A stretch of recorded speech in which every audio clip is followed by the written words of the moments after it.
Get ready, y'all, for another video for the Takeout at Home series, the fried chicken sandwich. I have 3 thinly cut chicken breasts. I cut them into halves, basically the size of a bun. And now we're gonna start the marinade. This is 1/4 cup of Louisiana hot sauce and 2 tablespoons of pickle juice.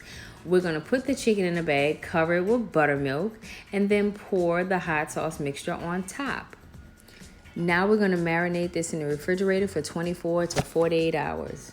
Y'all, I went to the store and I could not find pickles. And I was like, you know what?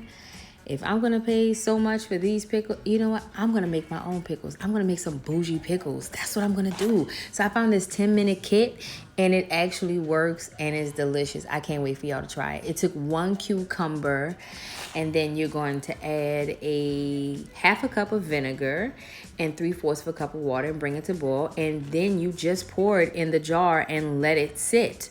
I'm telling you, now it's done. We have 2 cups of all-purpose flour and 1 cup of cornstarch. We're gonna season this flour mixture with the Weedad's Creole seasoning mix. I'm not gonna lie to you, I put a lot in, maybe a little under 1/4 cup. I wouldn't even lie to you like that. I like it really seasoned. You can put less if you like. I took the chicken directly out of the buttermilk and put it right into the flour to begin my dredge.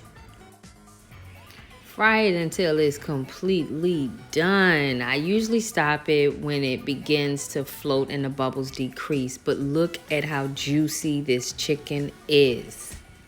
I'm gonna make a basic spicy mayo using Louisiana hot sauce and mayo. You can also use sriracha if you want. But look, I'm buttering this grill, getting it ready for the buns, and look at that butter. And you can do the same thing in a regular pan if you like. I just used a griddle because it was easier. Here's how I did my sandwich. I added the spicy mayo, put some purple cabbage, some pickles, and some love. Make sure you share love with someone and tag me if you try it.